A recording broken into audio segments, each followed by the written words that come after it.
You're listening to the Maryland Crabs podcast with John Frenay and my dad, Tim Hamilton. Okay, there, I did it. Give me my phone back.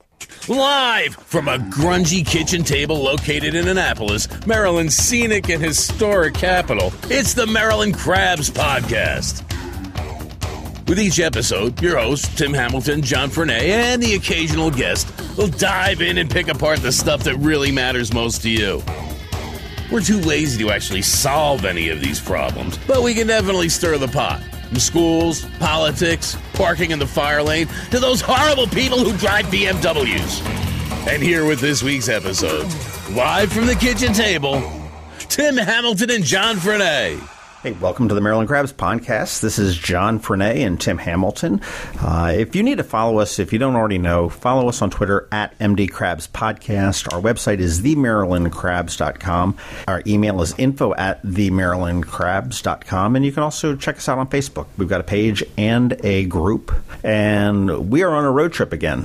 Yep, you took me out of my 2-mile radius that I usually hang around. That's right. We are over here in Rockville, and they said not to come back here, but we're back here anyway. I see what you did. Yeah, it's the whole REM thing there. But we are going to be talking with Larry Bradshaw, who is the CEO of the National Lutheran Communities and Services, which is the developer now of the village at Providence Point, which used to be called the dreaded Crystal Spring. And it's a very interesting project. There's some challenges that are going to go on, and we're going to find out a little bit about the project, where it came from, what NLCS is, and how it's going to help out Annapolis and our senior community. How are you today, Mr. Bradshaw? I'm doing well. Thanks for coming over to Rockville. Thank you. Yeah, it was good. My directions were fine. Tim's were a little bit late. He showed up about 10 minutes late. And I thought this was like 2 blocks from where I grew up, and I just read the street name wrong. So I was smugly... It's grown. It's grown since you grew up here.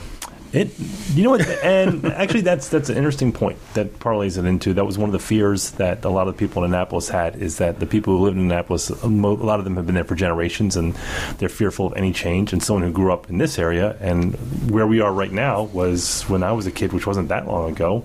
You packed a lunch to come out here because this was the boonies, and now it's part of the inner suburbs, So I look around literally now, and half the stuff didn't exist when I was a kid. So I think that's a lot of the fear that people have in Annapolis, and why developers become such a dirty word. And if it gives you any cold comfort, we've had talks with other developers who have projects that are pending, and people are apoplectic about it too. So I kind of understand where people are coming from. They don't want to see the changes.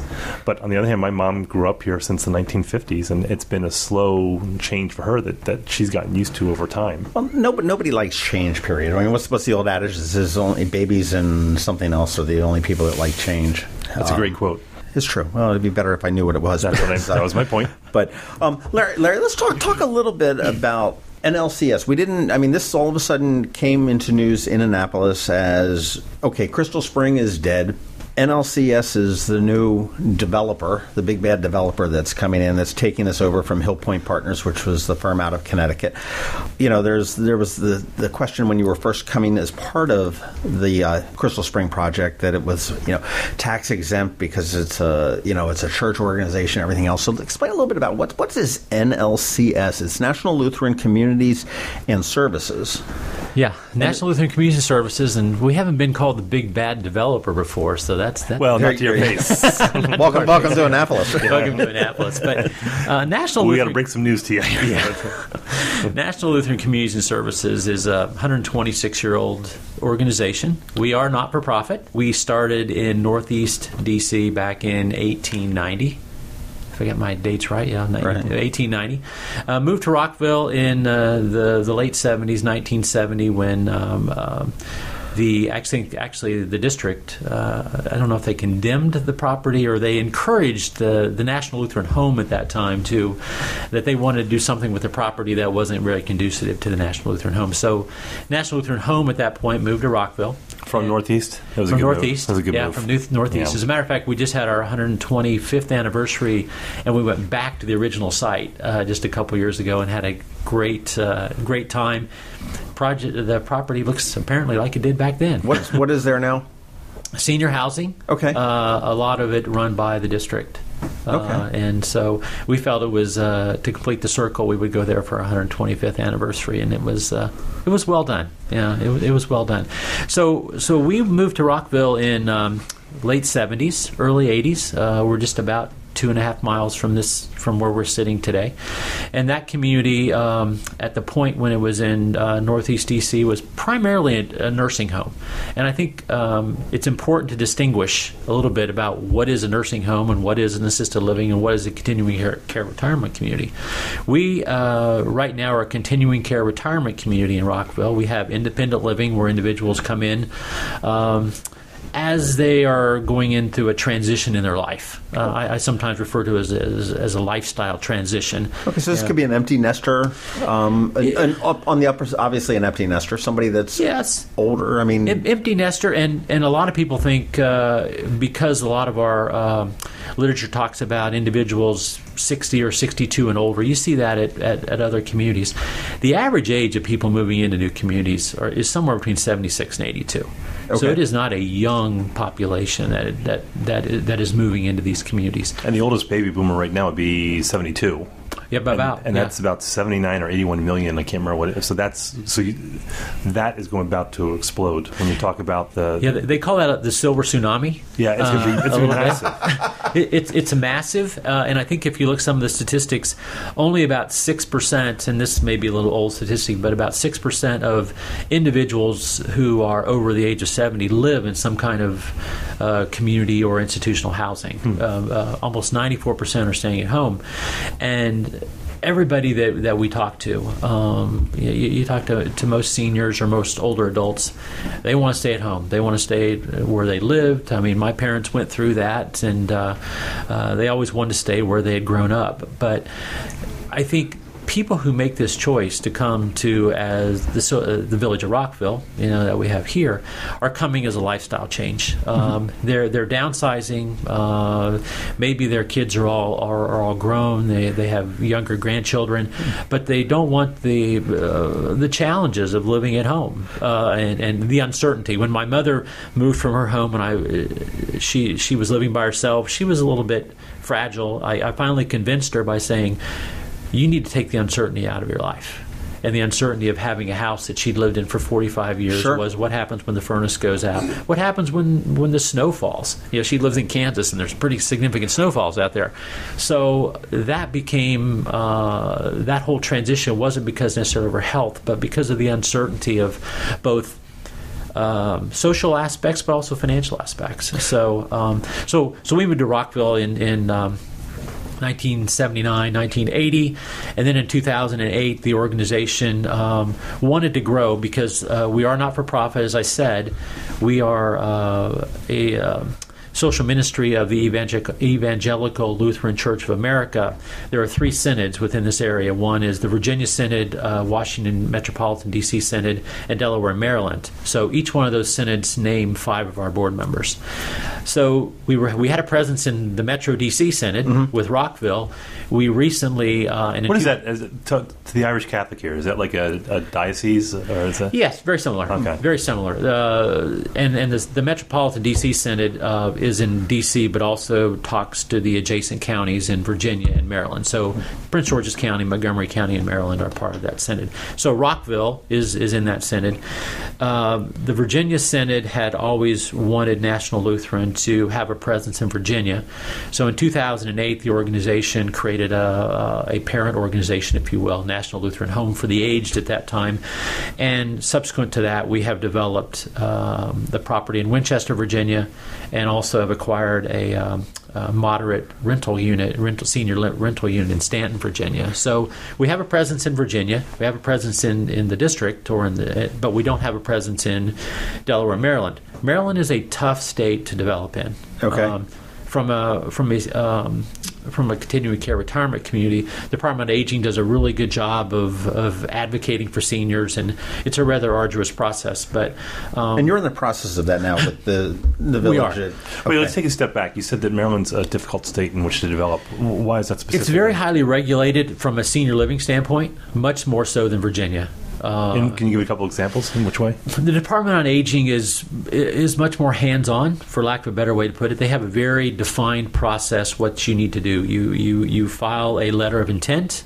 After that letter of intent, you file a financial feasibility application, for lack of a better way to do it, which includes a market study, an actuarial study, a financial study. And basically, it is intended to assure that any seniors or residents who are going to sign up for this community, the community has been well vetted from a viability standpoint. Where does that stand? Do you know on a national level, as far as is Maryland considered one of the more difficult states as far as that? I don't want to use the word difficult. I would want to say or more thorough. More thorough. That's a better way to do it. North Carolina is very thorough. That's surprising. They don't even pave roads there. Not to get the politics in North Carolina, we just they don't listen to us. They're very thorough. What are they going to do? They can't drive here. They don't have paved roads. They are very thorough. Florida is very progressive as far as their Bureau of Insurance.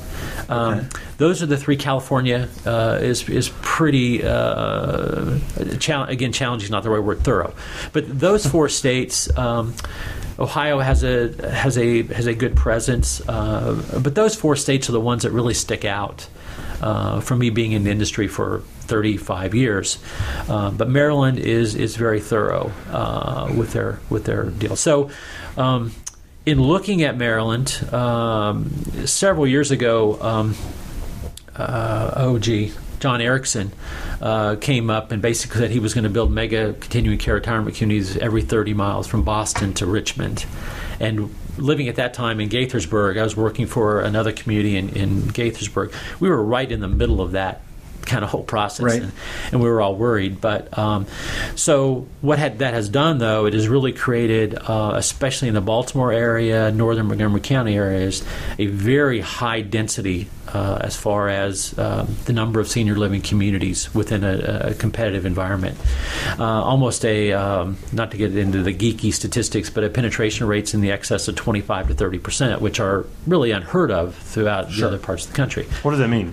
It really means that for all of the, say, 75 and older population in any one primary market area, about 25 to 30% of those individuals are living in communities. Oh, within the demographic. Within the demographics. Gotcha. And you said originally it was like 9%? Nationally, it's about 6%. 6%. So when I was growing up, it was what, Leisure World. That was the only. Yeah, that was the big monster out there in North Rockville or wherever that was. So one of our strategies at National Lutheran really was to have a presence in all three of our senates. Virginia, we now have a presence. We have a presence in Washington, but we don't have a presence in Maryland. So that was kind of a strategic goal that I presented to the board early on when I got here in 2010. You look at the Baltimore area, it's pretty saturated. Northern Montgomery County is pretty saturated. You go to the Panhandle or Western Maryland, it is... the demographics aren't there. There's like 20 people who live there. Yeah. There's not a whole lot there. No. So, Southern Maryland, I've developed a project in Solomons, right on the water. On the water when I was with Asbury several years ago. So, this project was brought to us from Affirmative Hills Point. There was a previous senior living community that backed out of it. In Sykesville, Maryland, several years ago. Episcopal Ministries was involved at some point. They went through some changes in leadership and decided that they were going to focus in a different area. So this project was brought to us, and it was in a demographic that is very positive. I mean, if you look at the demographics in Annapolis and in the primary market area, it's a very, very... needy is not the right word, but there's a lot of seniors in that area. Oh, without a doubt. Relative to competition. In Ginger Cove and Baywoods, I think they do a great job. Mm-hmm. And for the most part, they're full. I think those are very different contract models. Baywoods is an equity-based model, which is very different than Ginger Cove. And Ginger Cove, depending on the unit, I think you're looking at specifically at Ginger Cove, you could get a very short waiting list, or you could get a very long wait. So, I mean, on Ginger Cove, and you said an equity model, just for those that aren't aware, that is essentially where you write a check for $500,000, and then you pay a monthly fee for whatever unit you're in. Correct. And then when you pass on a percentage of that, it could be, I guess it depends on the life cycle of the community, could be 70, 80, 90% of your equity or whatever deal is struck is returned to your estate. Yes. Baywoods is even a little bit different. I think Baywoods actually is a fee simple model. In other words, I think title actually changes into the units at Baywoods. Okay. Again, I don't want to get into other people's business model, but I understand Ginger Cove, there is not a transfer of title, but they do pay an upfront fee there, and then a monthly fee, as you just described. And it's essentially, my mother was in a similar community like that in Florida, and essentially it's an interest-free construction loan to them, or an operational loan to be able to expand services, or to. I know when she moved in, they didn't have an Alzheimer's care, and as Alzheimer's became, my mom developed it. Then when she was able to, when she got older, she slid into the Alzheimer's unit where she had the care that she needed throughout her life. And NLCS, I mean, you're not. Lutheran's in there, but this is not, you don't need to be a Lutheran to be here. Correct. No, I think if you look at our communities, the Lutherans would be in the minority, for sure. But no, there's no requirement to be any kind of Lutheran, Catholic, Irish, to you, Tim, Irish Catholic there. I'm not a good one.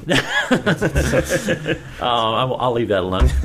My mom doesn't listen either. So. But, Lutherans, Presbyterians, Methodists, we do have also some Jewish individuals in Rockville, especially in our short-term rehab facility. So it's a very wide spectrum of faiths, beliefs, etc. When you talk about an entrance fee, I look at it as really an opportunity to assure yourself where you're going to, should you choose, where you're going to live the rest of your life. Because they're called entrance fees, or called life fees, whatever you want to call it. The bottom line is, to your point, is you come in. I think you said this before we started the podcast, that your mom had gone in, she paid a fee, and she knew that she was going to live there for the rest of her life. Right. That's really the magic, if you will. This once you write that check, and it can. I'm not saying it's cheap. I'm just saying it's a pretty hefty check. But the bottom line is, in our 126 years, we've never asked anybody to leave because they couldn't pay. So part of that, what that part of that entrance fee does, is really assure that we have the capabilities long term to be viable and to have a place for individuals to live. So then you're putting out, for lack of a better word, scholarships or some sort of financial aid to issues that may change. Somebody may end up, losing a ton of money in the stock market, a lot of their investments or something like that, and be unable to afford it. They're not going to be put out onto the street. Well, I think that's a fair way to characterize it. I will share. We do have in our contract, we have some financial preservation issues that, if someone invests in the stock market, that's not going to kick any issues. I can tell you, over my career, we've had one individual, only one in 37 years, who I've always worked in not-for-profit, so only one in 37 years who basically, and it didn't happen here, was asked to leave because they had run out of resources. And it was only because they decided that going to Atlantic City and Vegas were really tempting things. And they wait, it might be a way to get they basically, squandered all their assets. And then when they came back looking for benevolent care and Medicaid, of course. You say squander, I say sucking the marrow out of life. It's just a little bit, we're down to logistics here. Yeah. And so that's the only time that I've ever seen anything like that happen in this industry. So now, how many communities do you have? We have three. Three communities. One in Rockville, one in Stanton, Virginia, one in Winchester. Okay, and they're all the same model. A little different. I think Rockville is much more clinical model. When I first came here, it was a 300-bed nursing home. Those have become a little bit obsolete. You go back 30 years, people were spending 3, 4, and 5 years in skilled nursing care. The people who were spending time in skilled nursing care then probably would be still independent living now. Sure. Because the whole acuity model has shifted. Assisted living, 30 years ago really wasn't a viable option, but now that's in there. Well, you've got a group of seniors, for lack of a better word, that are growing older now, that they're not willing to give up their activities. And, whether it's healthcare is keeping them healthier or mindset or whatever it is, maybe family members, opportunity, certainly money to be able to do it. I think it's a great thing. And I think it's important to distinguish that this is not a nursing home that we're looking at. This is and transitional housing sounds really horrible. I don't know. It sounds like you're just getting out of jail, but so my kids had a piano recital a couple weeks ago, and they had it up at the Sunrise in Severna Park. And I remember we did Christmas Carol when we were kids down in Bethesda off Grosvenor Lane at this nursing home, and it was like the linoleum floors, and it was awful. I remember dreading to go, but we went to this thing a couple weeks ago, and it was like being on a cruise ship. Yeah. The place looked spectacular. They had grand pianos. They had everyone had like each door looked like an apartment, like when people were going in. Well, Sunrise, I believe, is assisted living. Yes, Sunrise to continuing care. Sunrise is assisted living. They do have some rental units. I think if you look at Sunrise Severna Park, I think has some rental units in the independent living. But for the most part, Sunrise came out of the assisted living arena. And continuing care, which is what the Villages of Providence Point is. This is independent living. This is for lack of a better word, a condo, a townhome, perhaps an individual home. Not necessarily here, but some communities would have it where you're just moving into a neighborhood. You've got your car, you've got your own kitchen, you go grocery shop, you go out to dinner, and you just interact with your neighbors just like you would in a normal neighborhood. When the time comes, if the time comes, you fall down and you break a hip or break a leg or something like that, there is medical care available in a more of a traditional nursing home type of an environment. And will there be a memory, Alzheimer type? Those are great points, and I want to expand on them. This will be a very different looking model than I think what many people are experiencing. For instance, it all goes back to the unit mix. And when we built our community in Winchester, Virginia, back in 2013, we built a very, very small skilled nursing unit, primarily because skilled nursing is just not the place anybody wants to be. Sure, that's probably the smallest part of the business. And so in Maryland, especially if you go back to, because Maryland is a certificate of need state, you would need to get a certificate of need for new skilled nursing beds. You can't get that in the state of Maryland because there is no quote-unquote need as defined by the state. So in order to get any skilled nursing beds in a community like the Village of Providence Point, you go under an exemption that is available to CCRCs, or continuing care retirement communities. I shouldn't use the acronyms here. So what we are going to do is we're going to build a very small nursing home with Providence Point, much smaller than you would have built 15 years ago, to the point when we developed the Solomons facility in southern Maryland, we had about a 40-bed skilled nursing facility. And I will tell you, it probably took 10 years to ever get to any kind of capacity, and we finally were able to bring people from the outside. But in the state of Maryland, so we build this community. If we built a huge skilled nursing facility, we could not get people to come into it because people cannot, because of the laws, they cannot come from the outside.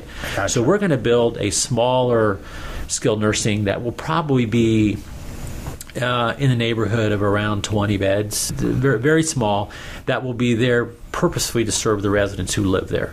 So to your point, they come in independent living, or residential living, whatever you want to call that. They pay a fee. And that fee gives them access to the rest of the community for the rest of their lives. So if they were to break a hip or decide on elective knee surgery replacement, they go to the hospital, they do their surgery, then they would come back to our rehab-specific facility. And hang out there for a couple of weeks. Go back home, and we're hoping that we would also have home health and home care there.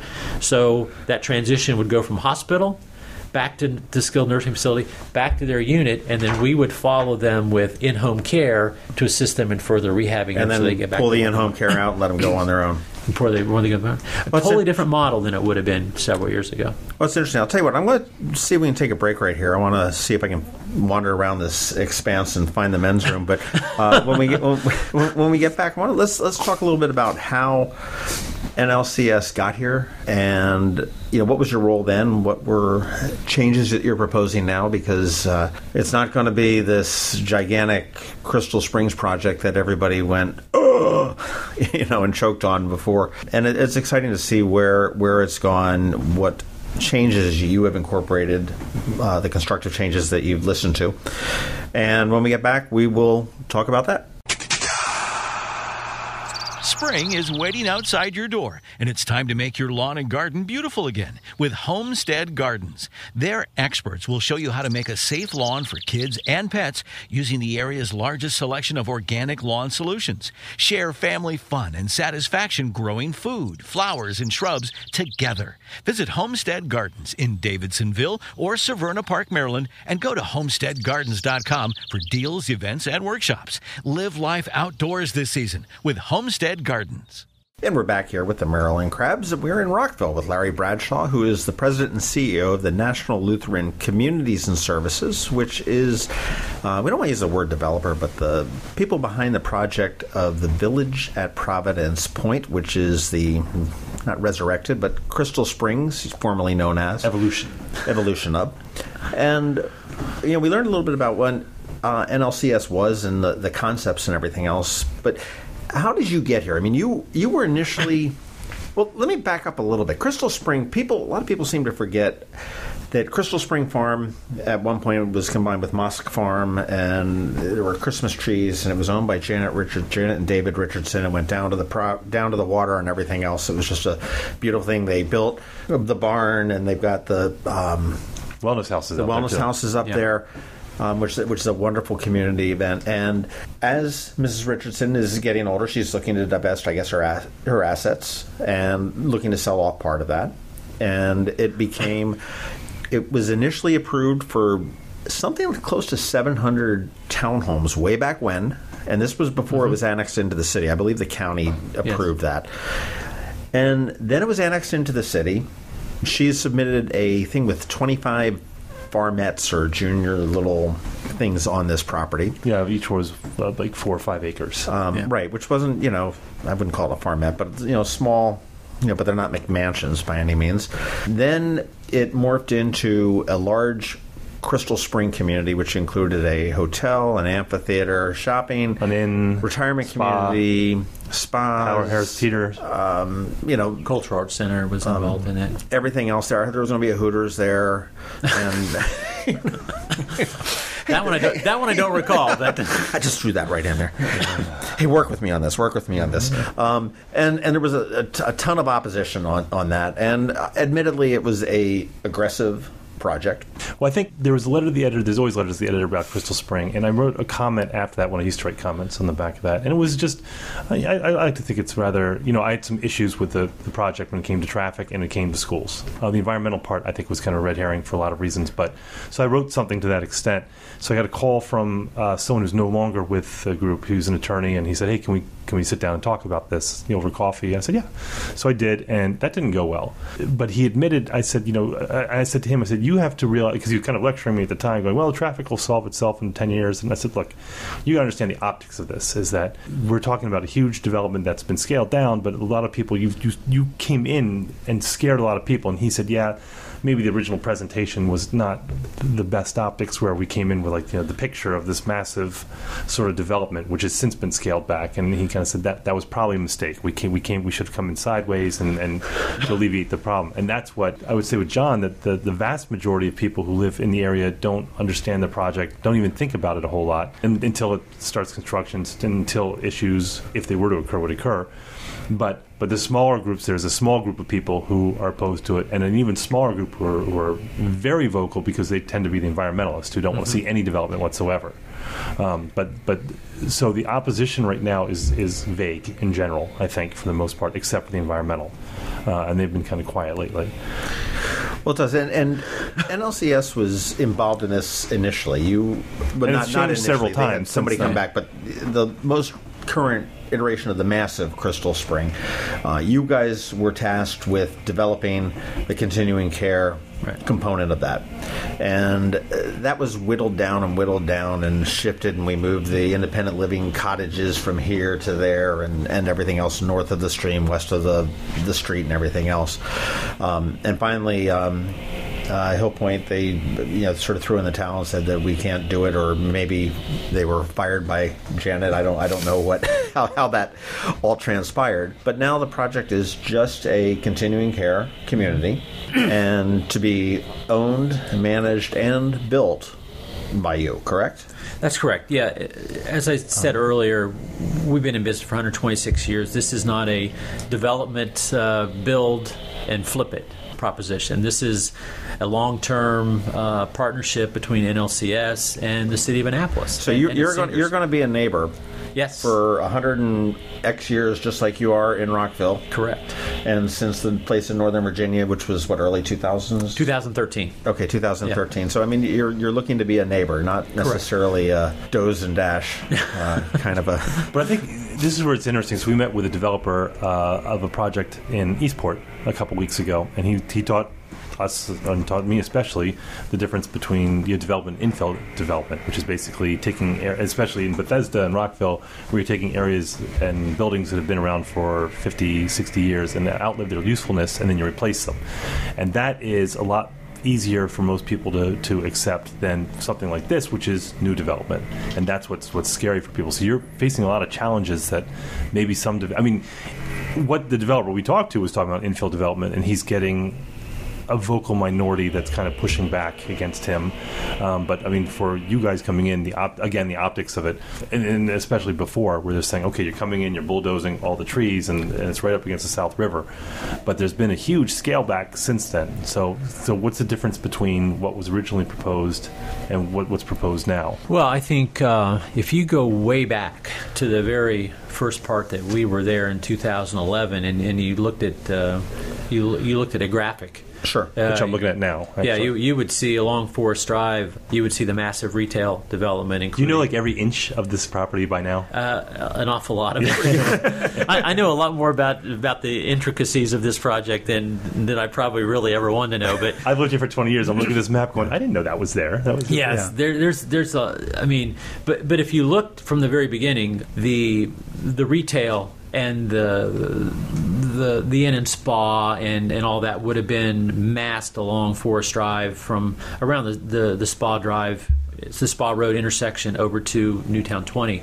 And then below that would have been the townhouses and some of the other kind of non-age restricted. Non-age restricted. And then the continuing care retirement community, or our piece, was clear to the southern part of the property.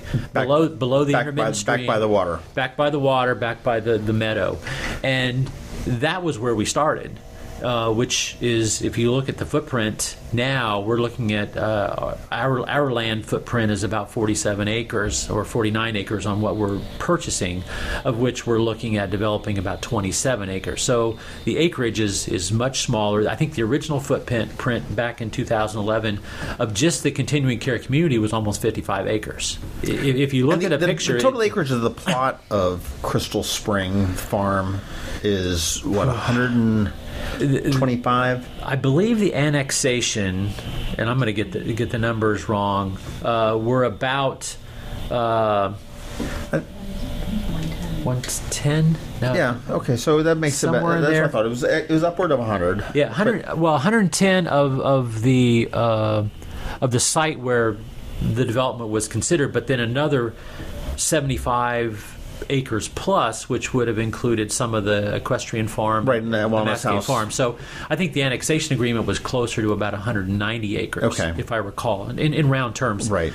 And then Mrs. Pearson had agreed in that annexation agreement to put it 75 acres of perpetual conservation into an easement, which I've heard people say, well, is she going to do that? And I've never heard her once back away from that commitment. But if you look at the annexation agreement, she's not required to do that until there is an approved development plan by the city. Okay. So it's coming. It's just not coming until we're developed. So to give some people some perspective, what I'm looking at here, which makes for great podcasting, and we'll put this up on the episode. Yeah, we'll have in the show notes. You just click on this. But I'm looking at where Spa Road meets Forest Drive, and at that corner, that's where almost everything is located. Down, and it goes down along Spa Road to right behind the Wellness House, where the Christmas tree farm was, and that's where pretty much everything is. So I'm looking at about, from what I can see, it's about a quarter of the property. And everything is right there at the intersection for the most part. Mm-hmm. Correct. And part of that right now currently is occupied by a 3-story that includes ugly white building and the old offices of Chesapeake Life magazine, that yellow house that sits up on the hill. Oh, wait, that's part of this? Yes. That's all. I didn't know that's that. all right in here in this section. That is part of the land that we have under control at this point. Is the Gotcha. 3-story building and the house. Yeah. That's up on the hill. Correct. So a good, not I don't want to say a good portion, but a decent amount of the portion of the land that you're looking to develop is indeed already developed to a degree with the building. Yeah, I think if I break down the numbers, it's probably that white office building and the building you refer to are on about 5 or 6 acres, roughly. Okay. So there's 2 tracts of land. One that is about a 10-acre piece, which looks like a pizza pie to me. Right. I love pizza. I love pizza too. That's what reminds me of that. Nothing wrong with pizza. And then the other roughly 39 acres is the land that we're purchasing from Mrs. Pearson. That is, as you just is adjacent to the equestrian farm and the wellness house and Spa Road and Forest Drive. And the total number of units we're talking about now, I mean, it's not the 190,000 that everyone seems to think it was. Before. No. Interestingly enough, I've learned a lot about this project, and just not to go back, but you did talk about go back. 700 roughly single-family homes that were prior to the annexation, which I think Mrs. Pearson, I think she saved the city of a little bit from having that built. And then the farmettes, I've learned about, and I've heard a lot of that from the opposition.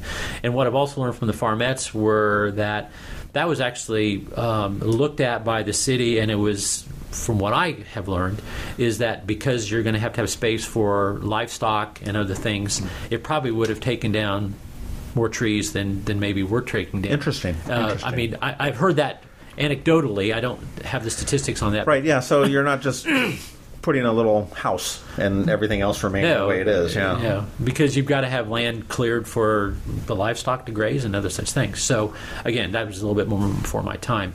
But just to do a compare and contrast, previously the original concept back in 2011 would have basically taken, there's about 60, there's probably 100 plus acres that do not include the farm and other such things.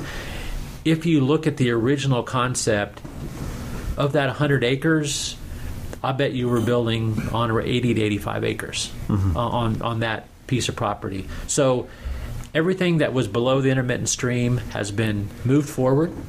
Basically, the entire roughly 61 acres that are adjacent to Newtown 20 there's no plans to build anything there, as far as I know. And that's one of the things that everyone's squawking about, that right now there is no plans, but there's nothing that says that Mrs. Richardson can't go and try to get a development on that down the road. And that's true, and that's true. That's not your problem. Right. To be honest with you. And to be honest, where? So, but over in here. As I point on, is everyone following that? This would be the area. There's a small road, looks like a driveway that runs back to the water, and there's a beat up old shack that's right adjacent to it. So to the right of that, heading up towards CVS, up Forest Drive on CVS and Newtown 20, that area will still remain undeveloped at this point. Gotcha. And to be honest with you, I think moving the continuing care community away from some of the crime and the issues that are in public housing, because there's, and the CVS and whatnot has some issues with crime. I think that's probably a little bit more of a secure thing. The project itself, I mean, I'm looking at all the model on the aerial thing. You've got a big, large, sort of looks like a big H in the middle, and that's, I'm assuming that's the main building, which will house a restaurant, dining room? The main building will include phases 1 and 2 are going to approximate about 310 units in round terms, 310, 320 units. But included in that will be all of the common space. It will include multiple dining venues. It will have a chapel. One of the things we do is a chapel, and Tim, you mentioned earlier about going to a concert. Our community in Winchester, the chapel is a multi-purpose room, but it's also been put together so Shenandoah University can use it as a concert venue, and that's been very, very appealing to a lot of the residents of Winchester. And we expect a lot of community-based projects in this project also. So the interesting part about how this project has evolved, where we were and where we have gone, is as we began to redevelop it, and as it began to become clear that you were just not going to get this massive development for a lot of reasons. When we started redoing this project back a year ago, April now, when we had conversations with the city about going through this process, we kind of took the roadmap from several documentations and conversations we've had with members of the opposition, saying, what are you opposed to? And I know we've had direct one-to-one conversations with leaders of the opposition a couple years ago who said, if we're just talking about the CCRC, and if you move everything closer to Forest Drive, north of the intermittent stream, we're good. So just to clarify, though, so the opposition, this is where it gets muddy, is that if you had the levels of people who oppose the project, and there's also levels of opposition as far as how much they do. You have people who, if you ask them saying, well, how do you feel about Crystal Spring? Like, I'm not, no, I guess not. I think when you're talking the opposition, you're talking about more vocal. You're talking about the environmental. I mean, that's, and we can put like Gerald Weingrad and Dave Proston, I think, to some extent. Dave Proston, and I'm saying this just because they've been vocal, and so I'm not calling anyone out. But so when you're saying the opposition, you're talking probably most likely about the environmental opposition. Yeah, I think that's fair. I mean, again, going back to our roadmap, the Sierra Club, I think on Sierra Club letterhead, wrote a letter back in 2013 to Mayor Cohen at the time. And you had made a separate piece with the South River Federation. Yes. That was okay. And so the letter from Sierra Club, basically, you can go through the letter and says, if we're talking about moving everything north of closer to Forest Drive, and they use the terms, they pointed back to the comprehensive plan about a more dense community closer to Forest Drive, and then more single buildings, et cetera, as you move south. That was the kind of roadmap we took.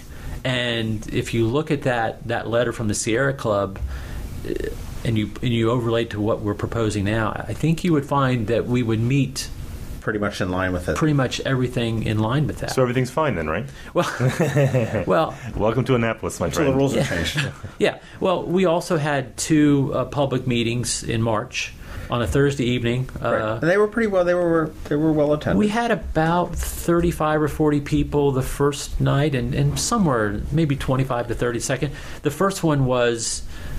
It was difficult. Ruckus? It was difficult. I mean, I started my presentation, and almost the spears came flying at us very quickly. Hi, my name's Larry. No, you're not. I mean, talking about, you've changed the name, you're deceiving us. Well, I'm not sure how we're deceiving it. We're telling you we're changing the name because it is a different. The second meeting had a much more healthy discussion, I felt like.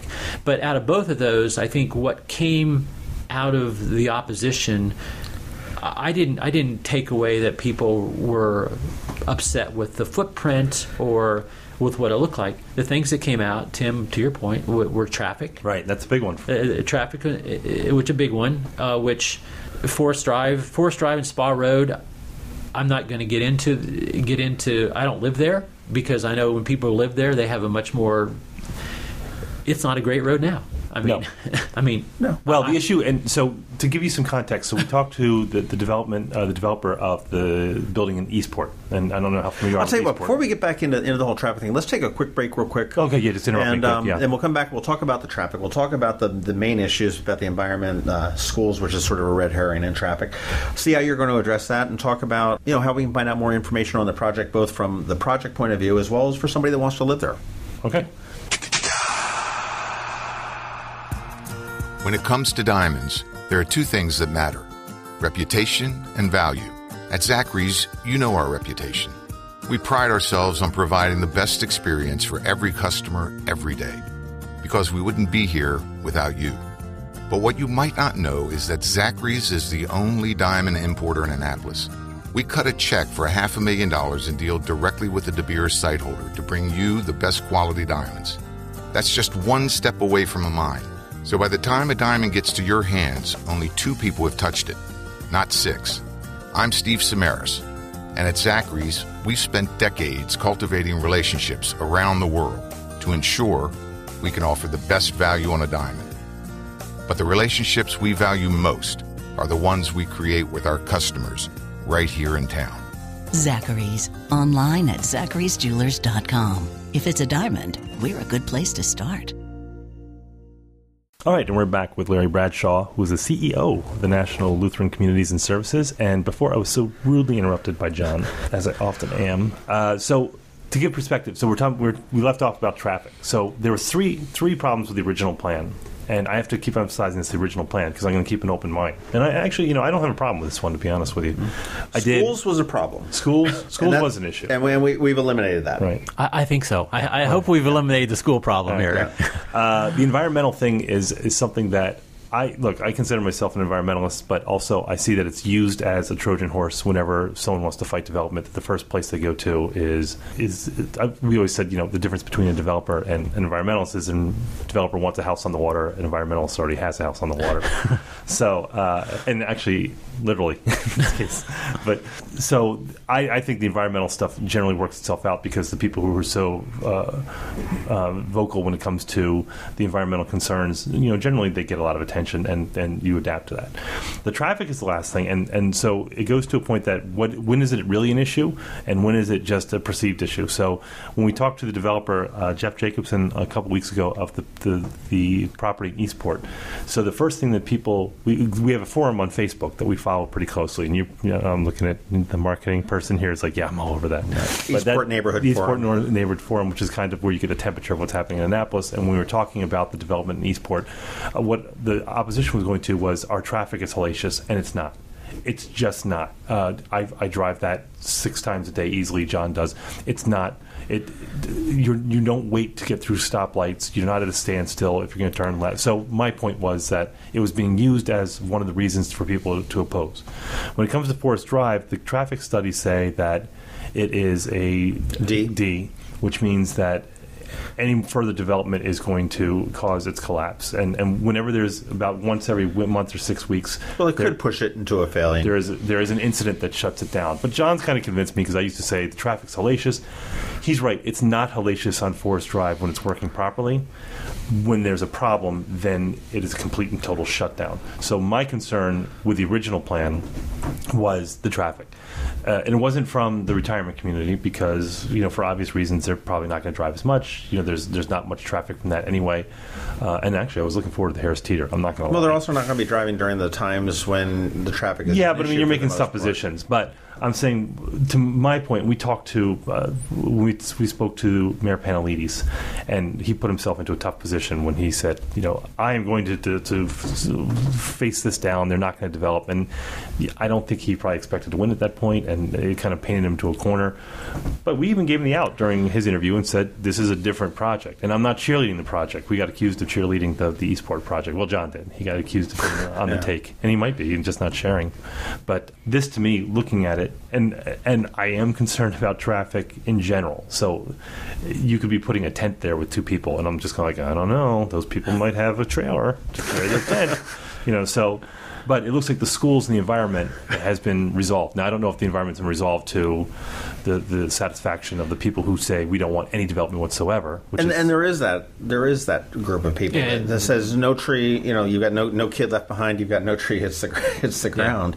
And I think that was evidence in the letter that I think Jerry Weingrad had sent to the Capitol, I believe, saying that the only thing that we are going to accept is that there will be no disruption of the trees, and that's just really impossible, to be honest with you. Where do we stand with this? I mean, how do you address that with the environmentalists? I mean, what do you feel that you can do to appease them? I'm not sure. First of all, and I've said this in public, anybody who's a proponent of the environment, you have to applaud them. I mean, I'm married to a person who at one point was, I think, part of the Chesapeake Bay Teacher of the Year, or I don't know if she was teacher, but she was in the running for it. Congratulations, Mrs. Bradshaw. So I am married to an environment, but it's also about balance. For individuals who don't want any trees to be felled or cut down, I have no answer for them. I mean, I can't ever make them happy. So I think it is about balance. And if you look at the site plan now versus where it was before, it's significantly smaller. It's night and day. We have gone on the record both publicly in my article or letter to the Capitol. I've said we plan on doing exactly what the Sierra Plan letter of 2013 said was we'll replace the trees at certain sizes at 2-to-1 and 3-to-1. So there is a reforestation. So there's a reforestation plan in place. Do you know what you're missing? We're looking at two maps right here. The first one is the way it is today, and there's an aerial shot of the property, and it's all forested. And then there's the latest proposal, which has the latest proposal on it, which about a quarter of or maybe a third to a quarter of the plot is developed. What you really need is the previous development that was proposed, because going from this to this, going from the today to the latest proposal is kind of scary. But you go to the huge footprint to this, you're like, okay, that's a lot better. That's how they get toll increases on the Bay Bridge. They're like, we're going to increase it to $20, and everyone flips out like, all right, we'll only increase it to 12. And you're like, okay, then that's better. Well, we do have that iteration. At one point, it was on our NLCS website. I'm not sure if it's still there or not, but it's certainly something we could provide you if you're interested and you want to put it up someplace. Because I think most of the opposition you have right now, like I said, I think most people who live along Forest Drive are clueless to the specifics, and they don't care. They only want to know how it impacts them. I don't think there's any theoretical problems they have with it.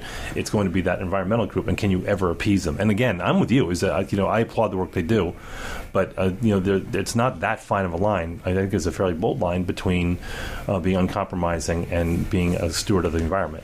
Yeah, I think being a steward of the environment is have responsible development, because the environment takes on a whole lot of things. I mean, it's not just trees, it's just water, it's the ecostructure that allows people to live and breathe and be in Annapolis. And part of that is even a fiscal structure or a business structure that allows people to not pay as many taxes, those type of things. So that is going to get probably messed up a little bit. Well, that's I mean, but to my point, I guess to my point is I think there's a balance to be struck. If you're an environmentalist and you are interested in compromise and those type of things, I think this project could be very appealing. If you are not interested in anything being cut down, it's not appealing. Well, so it's interesting to me because there's some property about a mile and a half down the road towards the bay, which is the Samaras property. And it's about 5 acres. And on that property is an old liquor store, a bunch of derelict houses. I think there's a homeless camp. There's some squatters who are in one of the houses there. And that they've been looking to develop that for 12 years to mixed use and what have you. So I think what they are getting part of that where it's going to be mixed use, but they're also putting a Lidl there. That's a German store. And there's also a senior living there going on. Right. So what was interesting to me was that they quickly made a peace with the same environmental group that you were up against right now, and don't get me wrong, I hate that giant that's right there. I've been pretty vocal about that, so I was looking forward to the Harris Teeter, but I'm looking forward to the Lidl. But I'm your typical guy. Is how does this affect me? I hate the traffic. It's driving me nuts. Oh, wait a minute, there's a cool grocery store there. I'm in. I just wonder whether the environmentalists and the opposition has more sway, or feel they have more sway with the city than the county, because that piece of property with Samaras is on the county. I believe. No. It's not. It's half of it's in the county, half it's in the city. Yeah, and where they're going to develop. But I thought that was interesting that they quickly, because they work with Lidl and they're going to have some. They talk about the rain mediation, the water, the runoff remediation, and a couple rain gardens and some bike racks, and they were good, which seemed at odds with what you guys are doing, because we've been at a standstill for 6-7 years now. Right? Yeah, it's been a long time. And if you go to the environmental features, this project, to your point about rainwater and other such things, it is going to have 100% stormwater retention on the site, not only through in one area, but throughout the site, through green roofs, through the drainage system throughout the whole site. You reached an agreement relatively quickly with the South River Federation, and which put them at odds with the other environmental groups. Correct. And again, I got to emphasize, I'm not cheerleading the project, but I'm being reasonable for what was proposed before, which was shockingly large. What I'm looking at now is significantly smaller, and I believe that if it's going to happen anyway, that this might be the best iteration of it. But where do you stand with the project as it is now?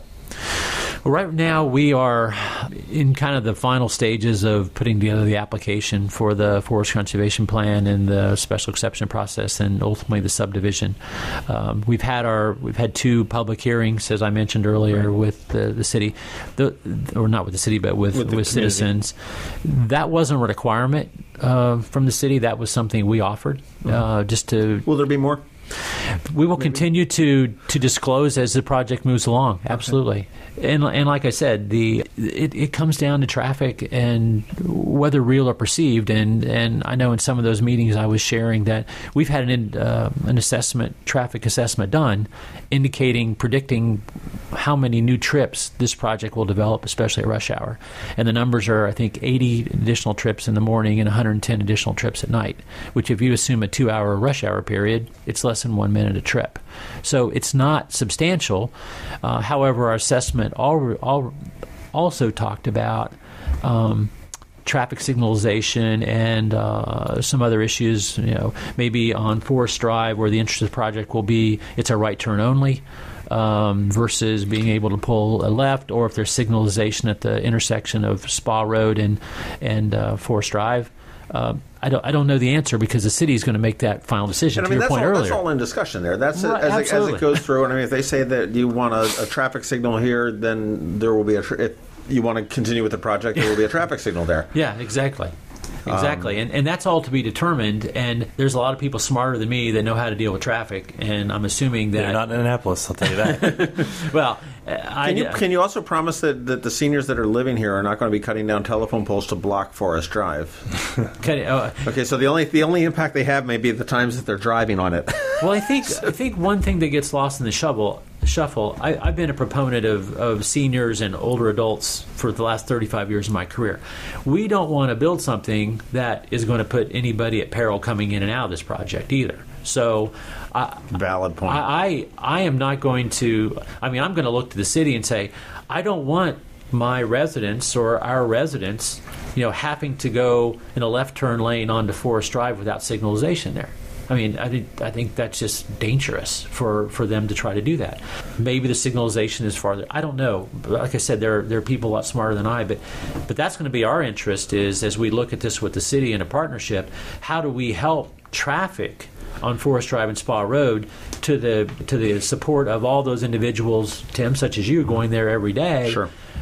But also balancing that with the safety of our residents. That's. I think the solution there is on Spa Road. You have a 2-way entrance exit, force everybody out to the traffic signalization at Forest and Spa, and then on Forest Drive you have a one-way in from southbound, if you will, or inbound. Like I said, a lot smarter people than me. Because that's just logic that as you look at the map, and it keeps people at a signalized, controlled intersection there. I think the project is really well scaled down, and it's there now. You've got the main building. Do you also have little independent? We have roughly 25 independent living units, which are those cottages that I'm looking at? Right cottages now? To the south of the. No, I see. Oh, I got you. They're over here, right there. I thought they were in the woods there. I thought that's nice. Now, are those like individual little homes, or are they townhome? There's a combination. They're all single floor. Okay. Single story, so they would either be in a duplex kind of modular situation, or they would be single. Matter of fact, in this particular case, I think there are 19 singles and then 3 duplex units housing 6 units, or a total of 25. And what we have also told the city and the Environmental Commission is that number is actually down from about 33 units because of trying to be sensitive to where the trees lie, the specimen trees lie in that area. If there's a way to engineer... What? You're sensitive to trees? Absolutely. Yeah. But as the engineering goes for these projects, if there's a huge quality specimen tree sitting there and we can keep it and build around it, why not? We want to do that. I mean, we're not. You said the big bad developer earlier. I know that was, but we aren't the big bad developer.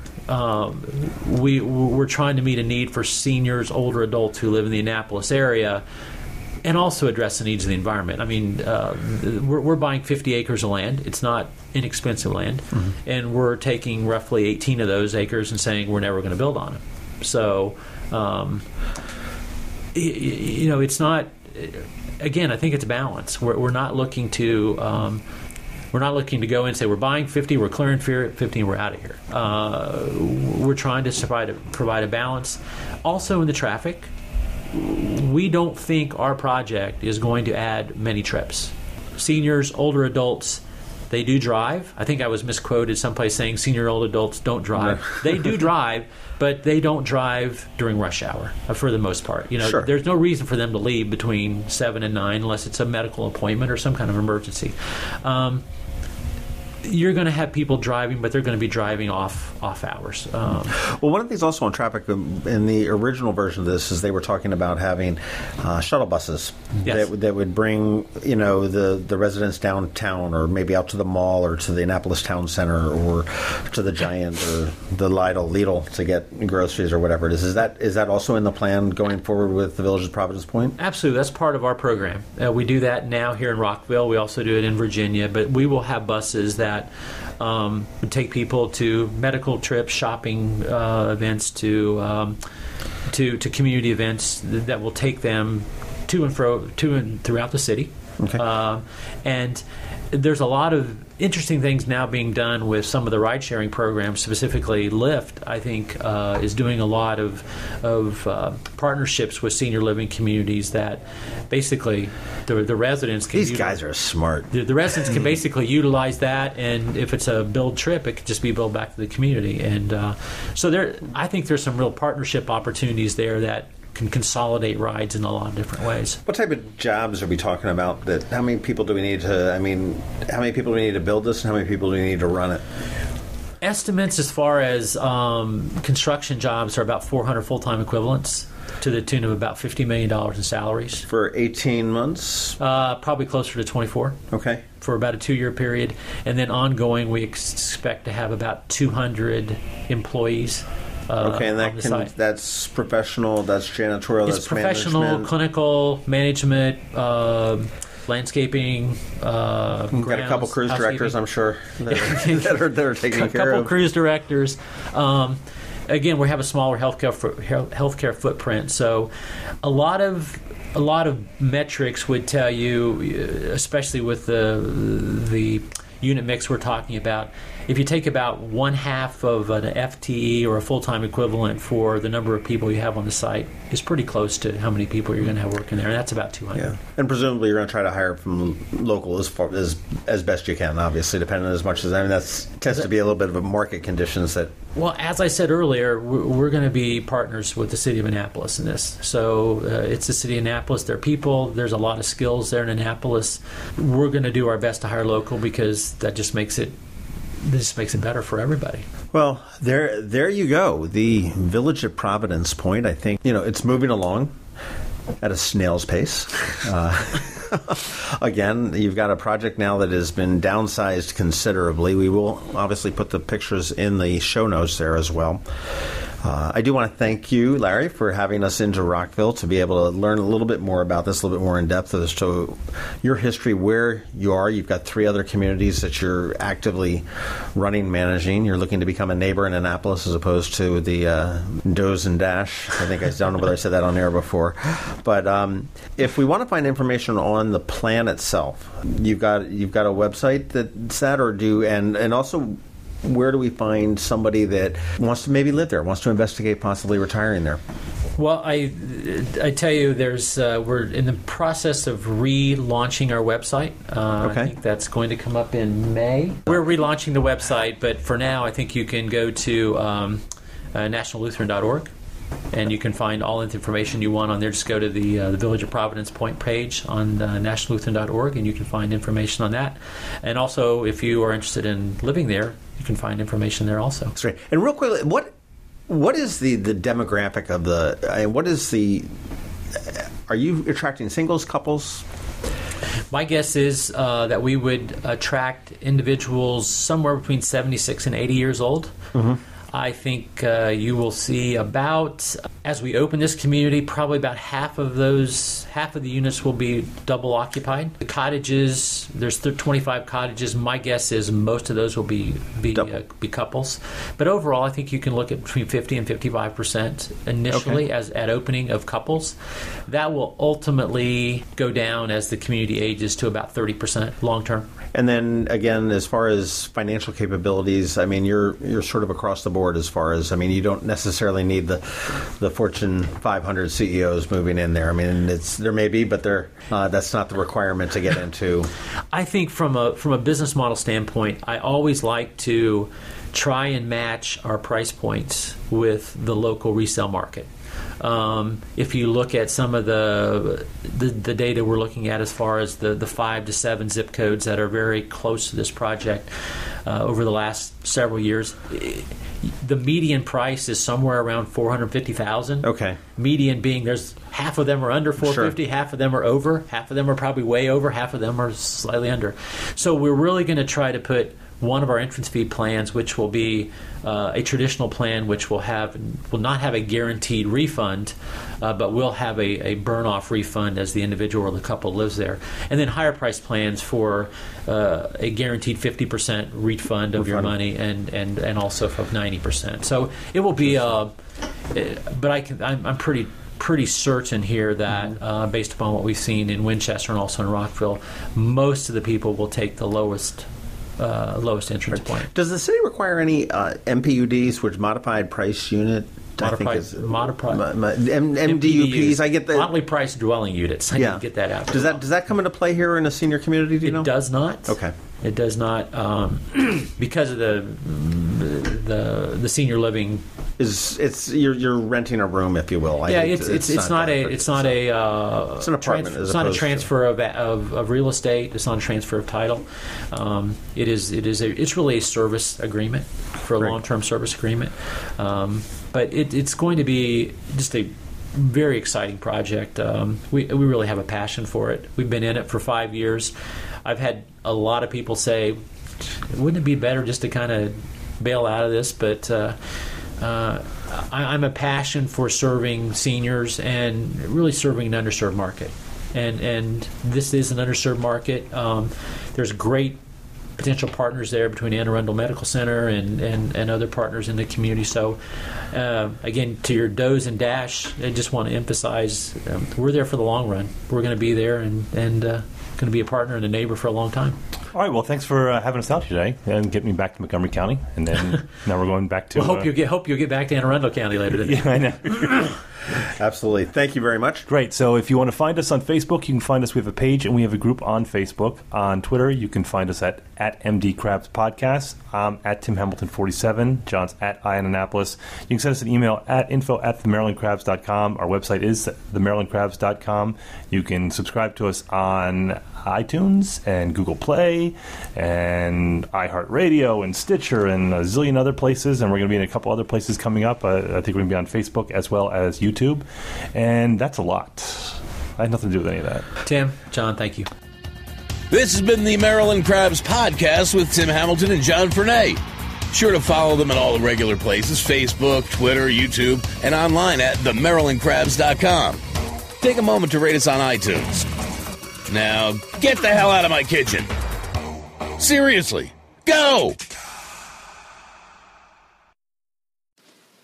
You're still here? It's over. Go home.